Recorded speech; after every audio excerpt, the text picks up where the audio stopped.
This is VSiN, the sports betting network.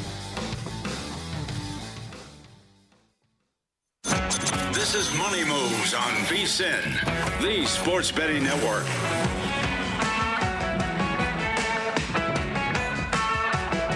Second and final hour of the program. If you missed out on any part of our first hour, absolutely fantastic. Had a lot of great guests. Cole Kubelik was with us. A great conversation about the SEC. Will Hill, Adam Rosenberg. A lot of baseball covered in that first hour.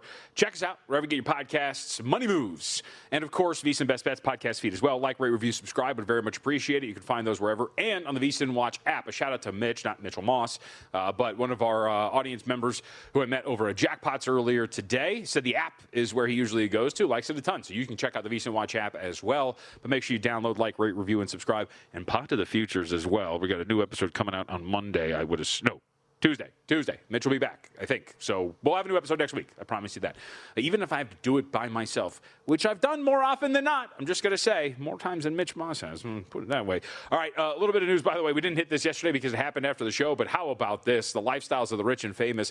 Cornerback Terrion Arnold, released by the Detroit Lions earlier this summer, charged with multiple felonies, has a new job, and it's not breaking rocks. It is with the Seattle Seahawks. So Seahawks have become a little bit stronger in that secondary, potentially. Arnold actually wasn't really that great, so we'll see if this really works out for him. But the defending champs look like they are at least going to try to see if they can recoup something when it comes to Arnold and keep their spot at the top of the NFC. But there are a lot of challengers in the NFC, and one of them we will talk about today as part of our training camp tour. Let's do it.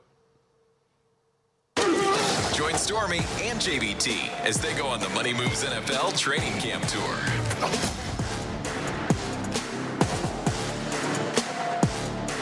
There to Chicago. I learned yesterday that spot where they're potentially building the new stadium in Indiana is like right up the street from where Chicago is. The more you know about the Midwest geography. So they'll continue to be the Chicago Bears, despite the fact that it seems very, very likely they will play their games in Indiana in the near future. Doesn't matter. We're talking about this year. Coming off of an 11-6 season this season. Win total 9.5, shaded to the under at -125. Division win total 2.5, shaded to the over at -200 for the Chicago Bears. Most wins in the NFL, getting 22-1. Fewest wins, you're getting 100-1. Slightly favored to miss the playoffs at -115. +305 at the NFC North, +1250 over at the NFC, and the Super Bowl odds 24-1. Your most likely MVP candidate, quarterback Caleb Williams, of course, and your Coach of the Year odds, Ben Johnson at 12-1. Hard to really buy into Ben Johnson at 12-1 because generally coaches have to exceed expectations. It's actually one of the more annoying awards, just because that guy likely is one of the better coaches in the NFL and does a really good job, but is probably not going to sniff the award considering what we have seen from this team last year and the expectations he has set for himself. But let's talk about some of the changes. We're going to talk about Caleb Williams. Don't worry, we have to. Key additions, though, Kobe Bryant, who we'll get into details about a little bit later. Devin Bush, Neville Gilmore coming in from Indianapolis along the defensive tackle group. Key losses, DJ Moore in the trade with the Buffalo Bills.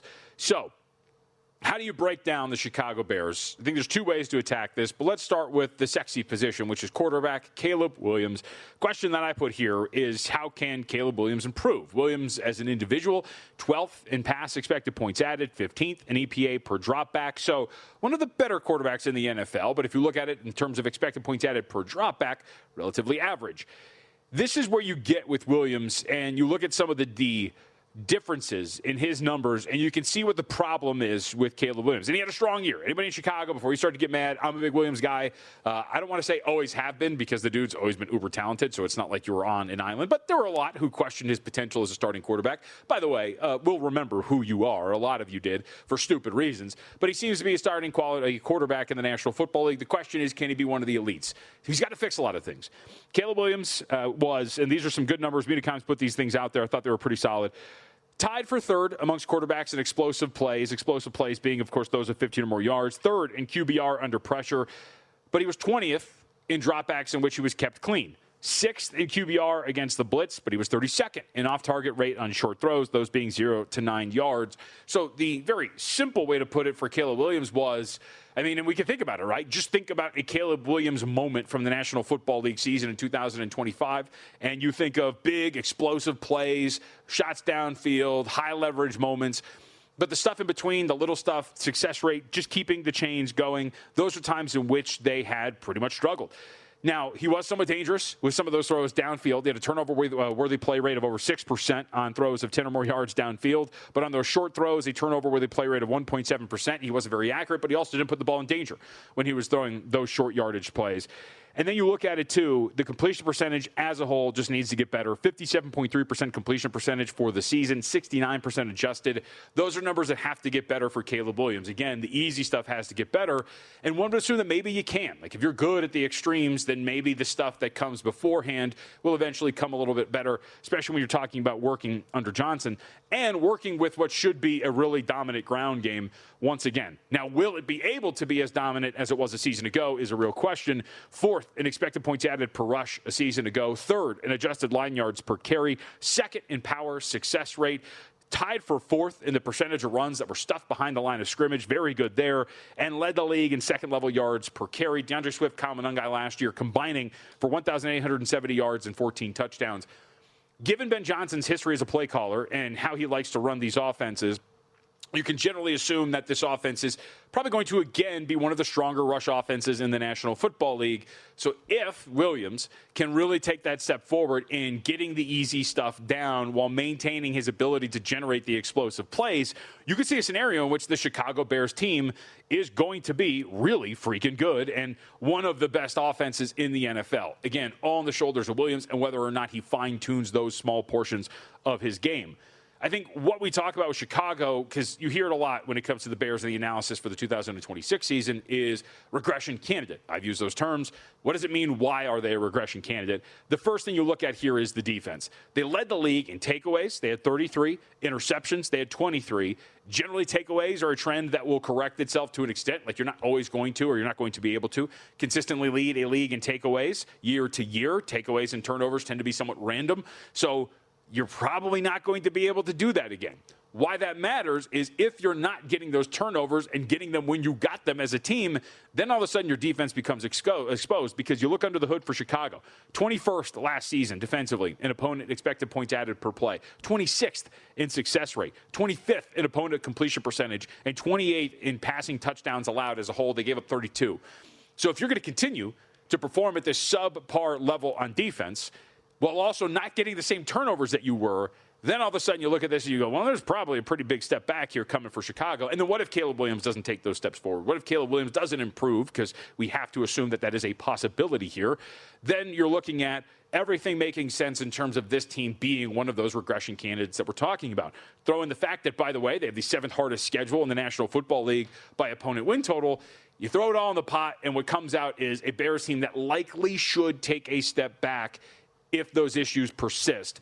And it looks like potentially they will. The bad news, obviously, in terms of the injuries, Kobe Bryant out 4 to 6 months. He has the surgical procedure on the knee, so that's going to be a problem. One of the reasons this team was supposed to maybe improve on defense was Bryant's presence. And the pass rush is a real question. The other day, Montez Sweat went down with an injury. It doesn't sound particularly serious week to week, maybe, when it comes to his performance here. But if you look at this team from a pass rushing perspective, this is where you get a little bit worried. They were 22nd in pressure rate just last season. Look at the individual pass rushers as a whole. We bring up Sweat for a reason. He was their leader in total pressures a year ago at just 65. Right behind him was Gervon Dexter Sr. at 43 along the interior. Then it kind of drops off from there. Where is his pass rush coming from? This season it has to be better.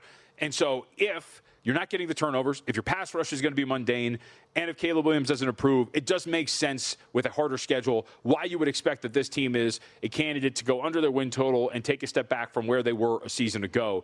It opens up with a relatively easy one, and I call it easy, winnable, we'll call it 1-2 punch. You're on the road against the Carolina Panthers. You play host to the Minnesota Vikings. From there, obviously, you get a step up in competition with the Eagles on Monday Night Football. You get the Packers. I mean, I would even throw out, especially if you're a team that has the red flags, we'll call them, that you do have defensively, and as somebody who believes the Jets can be a little bit better, week 4 against the Jets doesn't look like a circle win. Week 6 against the Falcons on the road doesn't look like a circle win. And then from there, it gets extremely difficult for the Chicago Bears. So how we play this, as much as I like Caleb Williams and Ben Johnson, I still think under 9.5 at minus 120 is a very fair play here for the Chicago Bears. 9 wins can still get you, obviously, a winning season, and it can still get you into the postseason on the back end, depending on how the rest of the league shakes out. But I do think that from a pricing standpoint, to me, it just makes more sense that Chicago is going to be a team that wins those 9 games.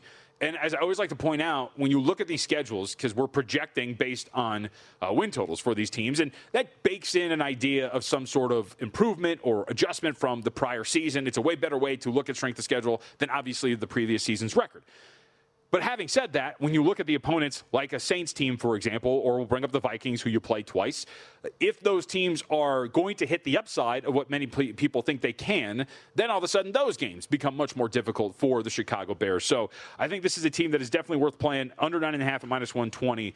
And it might be one of the win totals that I have coming up a little bit later this month, because VSiN's on the clock for the second annual Pro Football Futures Draft. 13 VSiN hosts and guests face off in a fantasy football-style snake draft hosted by Dustin Sweetelson. Look at this. The summer of Swede continues. Every pick doubles as a handicapping breakdown you can use. Win totals, division winners, player props, and stat leaders. Last year's competitors are all back for round 2. That includes me, by the way. I'll be there. Joined by 3 newcomers stepping into the Futures Draft room for the first time. The other day, Stormy and I were sitting here, and we were like, why is Keyshawn Johnson hanging out in the green room and staring inside of our studio? Well, he's going to be part of this. Comedian and sports commentator Nick Buckeye, and the guru, John Hansen. I don't know why I did that. The pronunciations totally threw me off. I know who Nick Buckeye is. Don't just watch the Futures Draft, profit from it. Tune in Thursday, August 20th, 5 p.m. Eastern, only on VSiN, the sports betting network. So looking forward to that. Bears will be part of it, unless they're taken here. I believe Patrick Maher won last year, if I remember correctly. So good for Patrick, defending his title. Patrick also one of the only hosts that failed to listen to the rules and tried to pick things multiple times, even though they were already taken off the board. So hopefully Patrick improves in that regard. All right, let's take a break. When we come back, we have plenty left to get to in the last 45 minutes of our show here on Money Moves. We'll hit a little bit of baseball, but on the other side, Vaughn Dalzell will join us from NBC Sports as we look ahead to Week 0 and Week 1 in college football.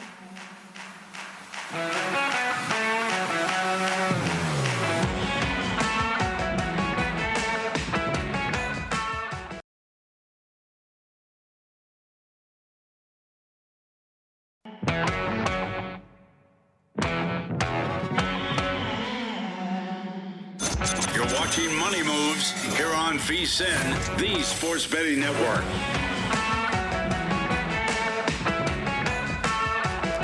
All right, we got about 15 minutes. I'm getting too excited for the weekend. We got about 45 minutes left. We got a lot to get to in these 45 minutes. So let's not waste any more time. We head out to the Progressive guest line. Welcome in our next guest. Vaughn Dalzell is with us. You can follow him up on Twitter at VMoneySports. Very nice to give us a couple of minutes here. We got a lot to get to. Something's moving, though, in your lap. What do we got going on here? What's happening? Oh, yeah, we got a little pup for the day, man. So, we got to take care of all the dogs. Nice little side hustle for me. But, our first play of the day for Week 0 is an underdog pick. So I felt like it was only right to have the pup today. Yeah, let's talk about this because this NC State team, super intriguing. Our colleague here, Dustin Sweetelson, likes this Wolfpack team a ton, especially in the big picture. CJ Bailey had a lot of good things to say during ACC Media Days, including the desire to win a championship in that conference. And I think they can, and they got Virginia to start. So what are we doing with them? Yeah, I think this is a good spot for NC State to stay competitive. You said CJ Bailey being a leader. He started off the year really good. In his first 4 games last year, over 300-plus passing yards in 2 of them. He ended the season pretty well. His last 3 games of the year, Florida State, North Carolina, and Memphis, over 600 total yards, 7 touchdowns, no picks. And the fact that this game also was supposed to be in Brazil, got rescheduled back to Virginia, that moved the line in Virginia's favor about 2 points. And if we're all being honest here, that's probably an overreaction since the Cavaliers don't really have that big of a home field advantage. So I know it's the first game of the season, but it's also a lot of unknowns here. And when you look at this Virginia team, they were so great last year, but they don't have Jamari Taylor anymore at running back. He was a tank. They have a new quarterback. They had lost his job last year and a number 1 receiver. So I'm riding with the dog. They've been won 3 straight times in Charlottesville. I think they can make it 4, so I'll take the points here.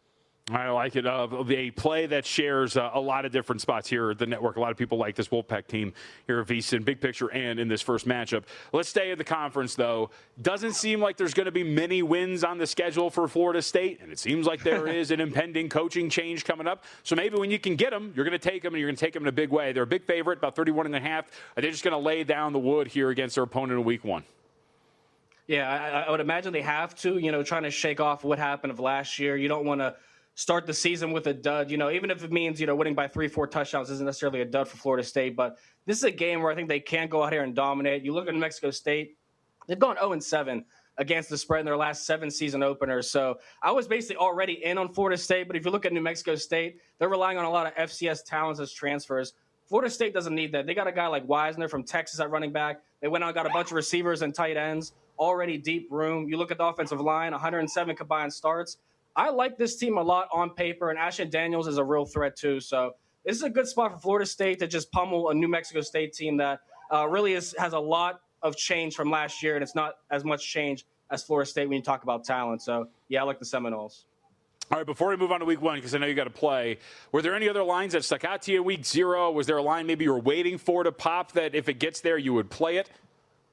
You know, one line I was looking at, and a team that I took the over on their win total was the North Carolina Tar Heels. And I know it probably sounds super dumb, but I do think this UNC team will be improved this year. And this is a game where they probably could compete here. I mean, Bill Belichick, last year they had so much expectations around that program. And the center of attention really wasn't even the team itself. It was Bill Belichick and his relationship with his girlfriend. So this year I'm expecting a lot of different things from UNC, a much improved play. Guys who want to be there are going to be there. And I think that they're going to be a much better against the spread team because everybody was looking at this team on how to fade them early. And then they started picking up some spread covers later in the season. And I think that can continue here as people will kind of be out on them. So they may be a good bet early in the season. Certainly 7.5 is tempting, but it looks like it could move to 8.5 or 9.5. If we get that, anything close to 10, I'd be willing to take UNC. I don't think you're crazy at all. Actually, that's going to be one of the things I'm looking at, waiting to see where it's going to go. I think I'm going to get 7.5 whenever I want it, but I'm with you. They were actually really good defensively last year. We know Belichick can actually get that part done, and we're covering numbers down the stretch, so I don't think you're insane at all. All right, let's go to week 1. A tie to our neck of the woods. A former Mountain West Offensive Player of the Year and UNLV quarterback Anthony Calandria has a new home. He is over at Nebraska. They're 23, 24-point favorites in week 1. What are we going to do with the Cornhuskers? Yeah, I actually like that move a lot for them. You know, Dylan Raiola, obviously not a mobile quarterback whatsoever. So now the Cornhuskers will have another layer to their offense, another threat. And I think that helps them out a lot here. And from everything I'm reading or hearing about Nebraska and Matt Rule, this is the best team that he's had so far. And I think if that's the case, they should pummel this Ohio team who is basically starting over. I mean, you look at the Bobcats, they have an all-new starting 5 on the offensive line. They have a brand-new quarterback as well. That's going to be hard to mesh early in the season against a Big Ten team like this. And Nebraska's also switching its base defense. It's now running a 4-2-5. So that gives Ohio a little less film to work off of since they're going with the San Diego State defense from last year with the coordinator switch. So it's a lot of changes. You know, unless Nebraska has those meltdowns early defensively in the first quarter or first half, it's really hard for me to see them not cover this game, especially when they're 4-0 against the spread versus the MAC in their last 4 tries. And they pummeled their non-conference competition. When you look at Akron and Houston Christian, I mean, they won by 68 and 52. So 4 touchdowns, 3 scores, whatever you need. I think it's definitely possible here for Nebraska. This line should close somewhere past 25. And in the first 3 games, they get Ohio, Bowling Green, and North Dakota. Sounds like a pretty good recipe to be betting against the spread on Nebraska. So I like them in week 1, 2, and 3 more than likely. All right, you mentioned some win total plays you have, and Vaughn Dalzell, by the way, is with us at V Money Sports up on X, WC Sports, The Spot. Any other win totals that you've got in pocket that you'd be willing to share with our audience? Yeah, I'm really high on Utah this season and BYU. Those are 2 teams that I think are pretty good hedges to try and catch Texas Tech this year when it comes to making the college football playoff, going over their win totals. When you look at the schedule, particularly for Utah and BYU, the home slates are perfect. They're just beautiful for those 2 teams to get double-digit wins. It's really the road schedules that may be a little tough. Of course, BYU goes to Notre Dame, and that's going to be a huge game. It's going to be a clash. Notre Dame goes to BYU. It's going to be a clash this year. So I'm really excited about those 2 teams. You know, they get a lot of changes with the transfer portal, but they still get their key guys back, the quarterbacks, the running backs. And you look at the coaching change for Utah, I actually think it's going to work out in their favor for a guy like Devin Dampier, who had a great season. It's just when he ran into Texas Tech, he had nothing. So, who can knock off Texas Tech is going to be the question this year. I think the Red Raiders will make the college football playoff. But I think Utah or BYU, one of those 2 teams sneak in the college football playoff, and they're both good bets to go over their win total this season, as the Big 12 is a little more separated from the top to bottom this year than it was last season. Yeah, when the total for in terms of playoff teams in the Big 12 is set at 1.5, but I'd be with you in playing that over. I was actually making this case the other day to one of my colleagues doing local radio. If you look at BYU's schedule, if you lose to Notre Dame and then you lose to Texas Tech in a Big 12 championship game, you're a 2-loss team with one of your losses coming in a conference championship game. That should be a good enough resume to make it in. I think of the two, BYU is the one I'm pretty high on. Yeah, I would agree. I mean, they have L.J. Martin, too, Barrett Bachmeier. Like, their offense is going to be, I think, much improved this year, and they're going to have another year of these guys together, which is a big deal here. But you look at their schedule, there's really nothing to dislike. I mean, going to Utah is their toughest game outside that home game against Notre Dame. You know, Arizona, Colorado State, TCU, Iowa State, all these teams have a lot of turnover from last year, even coaching changes for a team like Iowa State. So you just go down the schedule, and finding more than 2 losses for BYU almost seems impossible. And I'll probably get burned because this is one team against the spread that I should never be betting. I might be like 2-19 all time. But BYU, to me, is a team that offensively is going to take a step forward, and defensively, they're going to be the second or third best team in the conference. So why not play the over? Why not get a piece of the conference championship or college football playoff? Because more than likely, Texas Tech will face BYU or Utah. And if you got a piece of those two teams, you'll have a hedge on Texas Tech if that's the way you want to play it. Yep, Vaughn Dalzell again, NBC Sports at V Money Sports. Vaughn, we appreciate a couple minutes, man. Thank you very much for the time. Thanks so much, guys. Appreciate you putting up with the dog, too, whining. Thank you. Yeah, no problem. No problem at all. We've had way worse, trust me, including on my end, too, by the way. It all happens. We do have a bit of breaking news, though, before we get out of here. We do want to hit on this. We did mention it yesterday. Saints rookie wide receiver, Jordan Tyson, I should say, left practice the other day. Looked like it was going to be somewhat serious, and it seems like that is the case. Not insanely crazy, we'll see, but Jordan Tyson does have a right hamstring issue, according to head coach Kellen Moore. So he's going to be sidelined for the foreseeable future. Moore says not going to estimate a timetable for Tyson's return yet, but when asked about the regular season, said it, quote, could potentially linger into week 1. Why this matters, it's for many different reasons. So the New Orleans Saints, of course, a very big darling pick, a dark horse pick, if you will, win the NFC South. Tyler Shuck was impressive last year, a team that many think could make the playoffs and win a division. But Tyson also one of the shorter shots, or at least was right before the injury, to an offensive rookie of the year, and potentially could have been a value play, because Fernando Mendoza was a little mispriced at the top of that market. So worth noting again, if you're just joining us, Saints rookie wide receiver Jordan Tyson, right hamstring issue, going to miss time, and that injury could linger into week 1 for the New Orleans Saints. The quote from Moore, quote, we've just got to let these experts evaluate this, and then we'll put together a plan. Not going to jump to conclusions. I don't have a doctor in front of my name, so I'm not going to jump to put together a timeline on it for Tyson. Should also note another massive deal happening in the NBA. I know we all want to talk about it. I guess we'll have to kick this down the road, though. The Cleveland Cavaliers have traded Dennis Schroeder for cash to the Charlotte Hornets, Trey Mann. So that's very impactful. It does matter. It does matter. All right, we'll take a break. When we come back, Bruce Marshall, he's going to join us. He was at SEC Media Days. He is a wealth of knowledge when it comes to college football. We'll continue the CFB theme on the other side.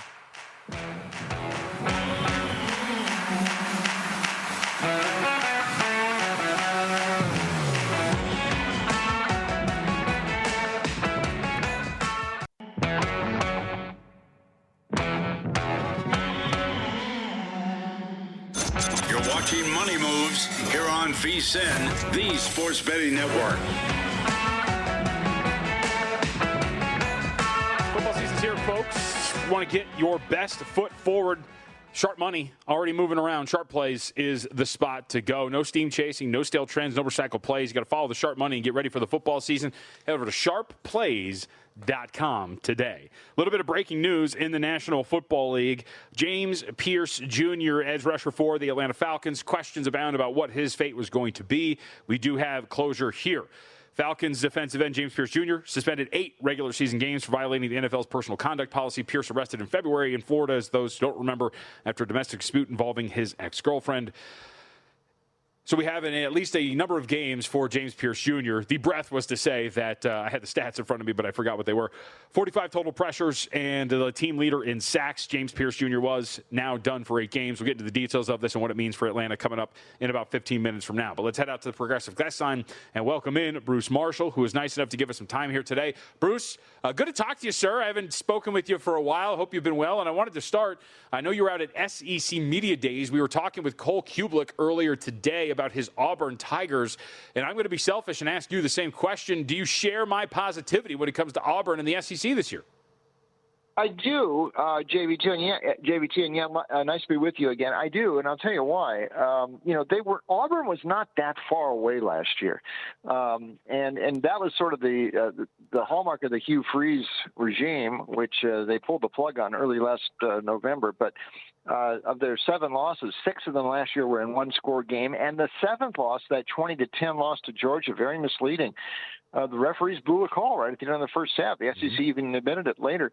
That would have put Auburn up 17-0 right before half. Instead, Georgia kicks a field goal and the turnover and right before halftime. So instead of 17-0, it's 10-3, and Georgia gets them in the second half. Anyway, that was sort of indicative of what had gone on the past few years with Auburn and Freeze. So now they bring Alex Golesh up from South Florida. He has some SEC experience, of course, on Tennessee staff with Josh Heupel a few years ago, but a very progressive offense. And Byron Brown, his quarterback, comes up with him from Tampa. They got almost all the receivers coming up from USF as well. This was one of the top offenses in the country last year, over 40 points per game, ranked the top 5 nationally in scoring. Very, very dynamic. Golesh really propped up that program. And the thought is if Auburn last year had that South Florida offense, they'd have probably won more than the 5 games that they did. Also, I mentioned Brown. That's one thing that Hugh Freeze didn't quite get right, I think, in his 3 years, was quarterback. Peyton Thorne had a little bit of some success there for Michigan State, but he just didn't deliver the big plays, and it really wasn't what Freeze was looking for. And neither was Jackson Arnold last year, who's, by the way, at UNLV now, coming over from Oklahoma. In fact, he was benched late in the year, and they had to go to Ashton Daniels, who's down at Florida State. But they think Brown will be able to do that. One thing I like most, though, about what Golesh did, kept DJ Durkin as a defensive coordinator. Very well respected. Nothing wrong with Auburn's defense last year. In fact, he took over as the interim head coach after Freeze went out. Gardner beat Alabama with Durkin there. So the only schedule thing I worry about is the schedule here. That is a very tough October that Auburn's got. 4 tough SEC road games, but I think they can get at least one of those. And if they beat Baylor in the opener in Atlanta, I think they're on their way. I think Auburn could be a surprise at the SEC. I like Golesh enough, and I think they'll clear that 6.5 wins and maybe be a team to watch in the SEC. Yep, completely agree. Bruce Marshall here with us. One team that is kind of in the same range in terms of win total. It's a little bit higher at 7.5, shaded to the over depending on where you look. Florida, and we have a new head coach here too. Summerall takes over at the Swamp here. What do you make of what John Summerall's got in front of him, and can he do this again? I mean, everything he has done for the most part has been nothing but successful. Yeah, I mean, I love this hire, and I think Summerall's the real deal. What he did at Troy, and he picked up the pieces at Tulane. Remember, I mean, Willie Fritz, after he left, I mean, a lot of the guys left Tulane too, so that was a little bit of a reload he had there. And last year they had to deal after Darian Mensah left after being the breakthrough quarterback 2 years ago, and then they had to break in another quarterback last year at Tulane. So Summerall's the real deal. I think, though, I'm a little surprised they've got Florida ranked as high as they do here, just because I think they had a little bit further to go. And their quarterback, DJ Lagway, is now at Baylor. And Lagway did not live up to expectations as that thing really went off the rails for Billy Napier. I'm wondering about Aaron Philo, the quarterback, coming in from Georgia Tech with his coordinator from Georgia Tech, Buster Faulkner. Now, there's some familiarity there, obviously. So I wasn't that bowled away with Philo when I saw him at Georgia Tech. And, I mean, between him and Byron Brown, I would take Brown in the snap, comparing him to Auburn's quarterback. And I think there's a little bit more work that Summerall has got to do. It's interesting. That game 3 is at Auburn. And after they win their first 2, they should, Florida Atlantic and Campbell, their first 2. That'll be sort of the early litmus test in week 3 at Auburn. And that's at Jordan Hare. I think Auburn's going to get that one, and I am not as confident Florida can surpass its win total, especially since it's a game higher than Auburn's. Be very cautious about that with the Gators. Pro Sports Better with us, Bruce Marshall, kind of sifted through the middle of the SEC at this point right now. It's really interesting, not a lot separating a ton of these teams. One more of these before we get to some of the big boys.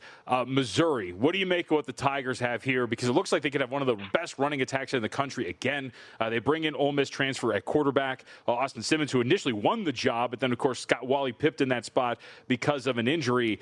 What upside do the Tigers have? 6.5 is their win total.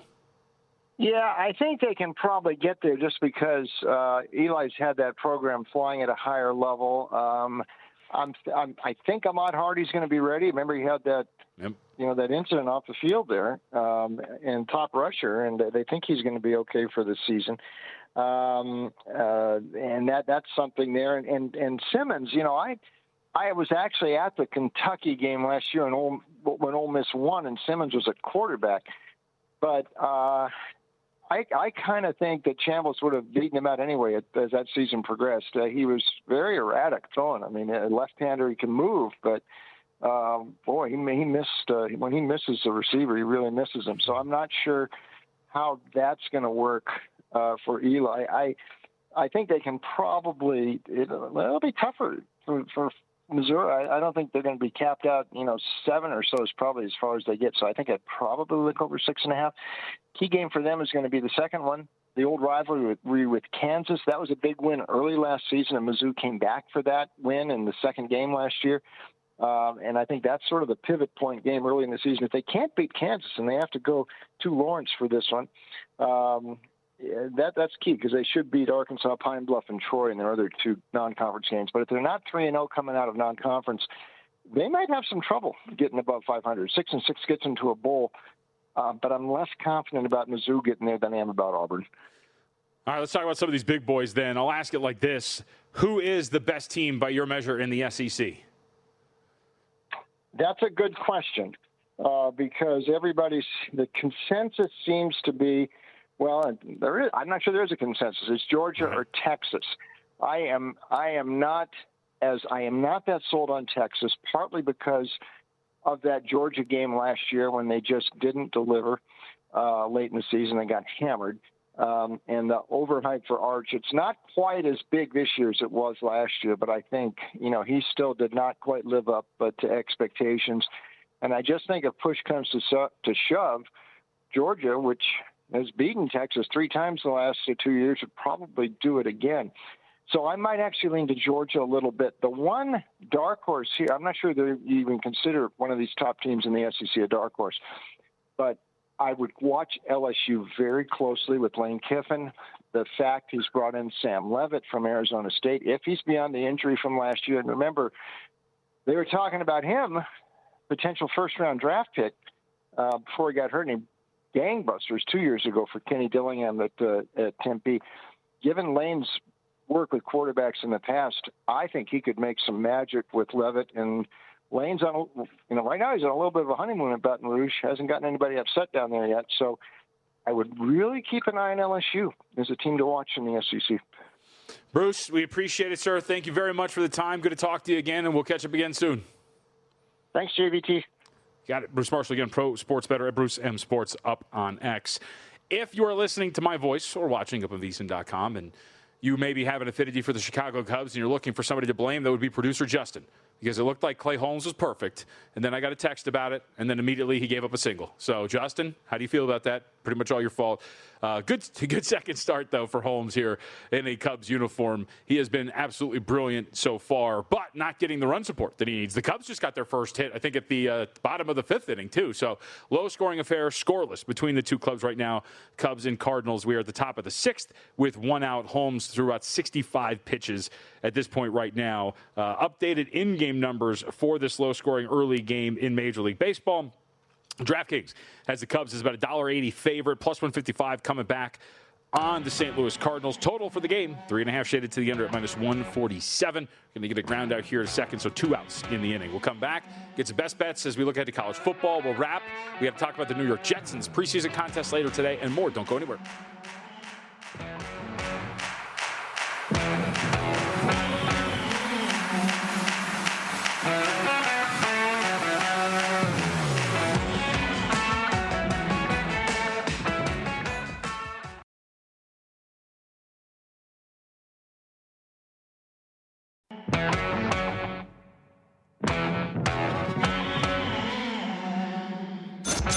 watching Money Moves here on VSiN, the Sports Betting Network.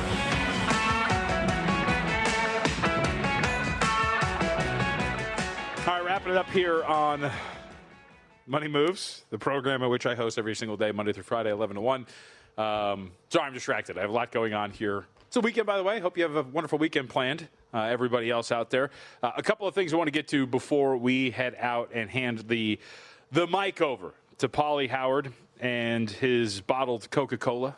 John Jastrzemski, okay, thank you very much. John Jastrzemski is going to be with him here today. Ryan Kramer, Sports Betting Podcast, is going to be with him. And then, of course, Matt Humans, Will Hill, over on VSiN Primetime. Speaking of Kramer, by the way, shout out to the Sports Gambling Podcast boys. Make their return tonight. Looking forward to that. It's going to be at 10 p.m. Eastern Time.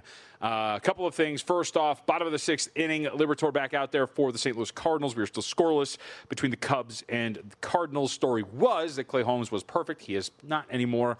There's only one person that was ever perfect that we know of in the history of humans, and his name was Andrew Luck. So the lack of perfection continues. It endures here for the Chicago Cubs, but Clay Holmes putting together a pretty good performance in his second start as a Cub. Let's get to the preseason. Before we get to our plays of the day and the recap, can we get this Aaron Glenn clip ready? Because the only game we haven't hit for the preseason tonight is this New York Jets team that has, I think, an interesting spot in front of them in this preseason because they are one of a few teams. Now, you have these new regimes and whatnot, but Glenn has changed out both coordinator positions, one of which is, again, it all comes back to Andrew Luck. Former head coach of Andrew Luck, Frank Reich, is the offensive coordinator for the New York Jets now. Jets are up to a 6.5-point favorite. Totals 35.5. Bucks aren't really going to play anybody. Jets, well, they're going to play everybody. And Aaron Glenn told the media that he's looking for three things, and he'll tell you exactly what they are. Here's three things that I really want to see, and it's something that we talk about quite a bit, is I want to see the fundamentals of the game show up. And when I say that, man, I want to see blocking, tackling, catching, ball security, punching the ball. Like, I want to see those things. And then I want to see the techniques behind that also. Well, I want to make sure that we operate in that aspect when it comes to the game. And then I want to see us execute. I want to see those three things, and I want to see the discipline of our team. All right, so actually four things I want to see in this game. Not just three, but four. You got to add on the fourth one at the end. Look, I do think Glenn probably, as we're looking at this and trying to guess what the mentality of some of these teams are going into these, and just because you can guess what the mentality is, you can nail it right away, and they still won't be able to execute it because there's other forces at play.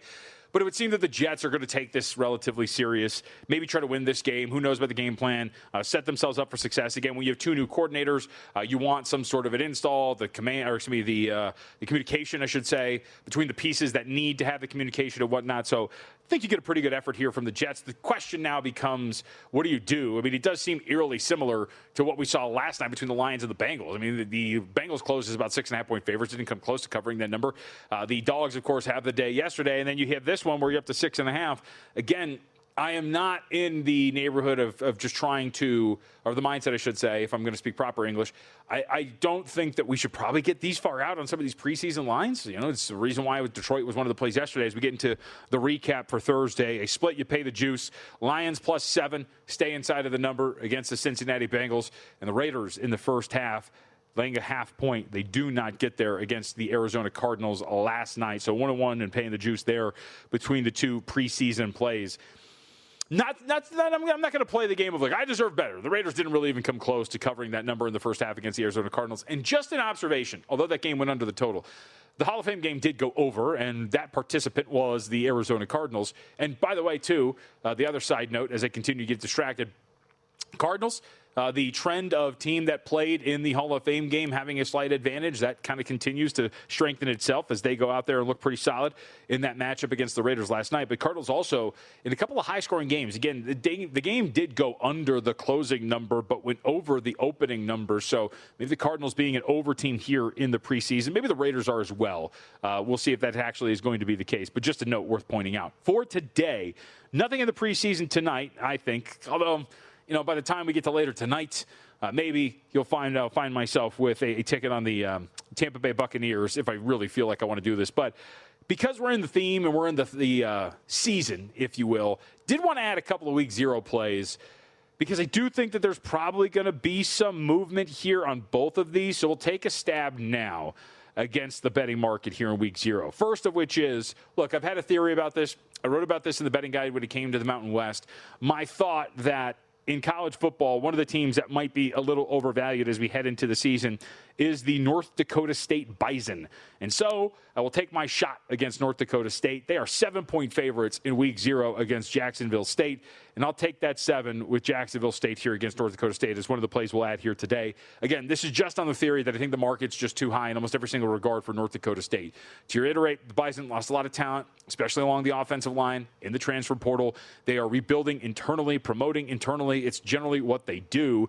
Got to talk to Polasek at Mountain West Media Days, and they talked about their philosophy here. I just don't know if that's really going to work out for you as you make this transition. But while the market continues to have high expectations for this team here. So if I'm getting the full 7, there were 7.5s available. Those are gone. But I'll take the full touchdown here with Jacksonville State on the thought that the Gamecocks can stay inside of that number against a North Dakota State team that lost quite a bit, didn't even bring in a ton, really brought in mostly freshmen. And in today's day and age, it's an interesting way to handle things, but I think the Bison come into the season a little overvalued, so I'll head in that direction. The other play, we'll go Memphis plus 6.5 against UNLV. Now, this is the risk, but I don't think the market is going to allow the Rebels to get to that full 7. And if it will be fleeting. But I have found myself definitely with a differing opinion on UNLV here. And we talked about this last year. I have a decent read on the Rebels, so we'll see if this actually works out. But I do think at 6.5, I don't think we're going to get to that full 7, 6.5 available at BetMGM and a couple of other spots. We're taking a stab here with Memphis. This is a CFP potential eliminator between these two teams. Both teams could be up for a college football playoff spot as the group of 6 representative. And Memphis will see if they can pull this thing out. But I do think UNLV, similar to North Dakota State, maybe being a little overvalued. I don't think there's a real battle at quarterback. Jackson Arnold is going to be the starting quarterback for UNLV. But do think that this is a little bit more of a flawed team than the market expects. A lot of preseason expectations for UNLV, but I think from a power rating standpoint, again, just comes out a little bit higher than I expected. I thought this was going to be more like 4, and we're at 6. So take a stab with Memphis. Again, 6.5s are plenty available here in week 0.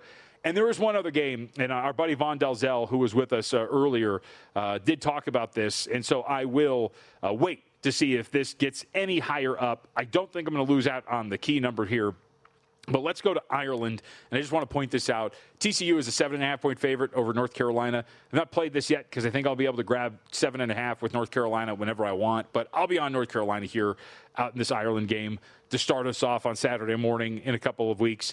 I just think first things first, these Irish games get a little weird, right? It depends on how you handle it. Like, for example, Nebraska in those Scott Frost days went out there, a lot of rumors about them really enjoying themselves, not taking it seriously, and didn't really go particularly well. But on a neutral site, in a weird setting like this, going across the pond, with a North Carolina team that defensively last year was really, really solid, at 7.5, I just feel like I want to take a stab here. And here's the other thing, too. On the other side, TCU, the Harvard transfer quarterback, you have your own questions on your offense. Again, not played it yet. I'll just sit back and wait. But I feel pretty confident I'll be able to get 7.5 whenever I want. My question is just, can I get 8? Can I get 8.5? I don't think so.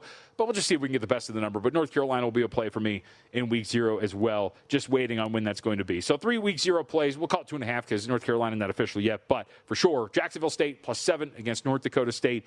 And that matchup in UNLV and Memphis, 6.5 is available in a lot of other places. And I'll say this too. It's going to be a dog day on that Saturday to open college football on August 29th. Hawaii and Stanford. As I asked Tim about this the other day, seems to be one-way traffic, and I know the injury to Pofele Ashlock isn't great. It's a road trip. It's a revenge spot, all of these things. Stanford, though, up to 5.5.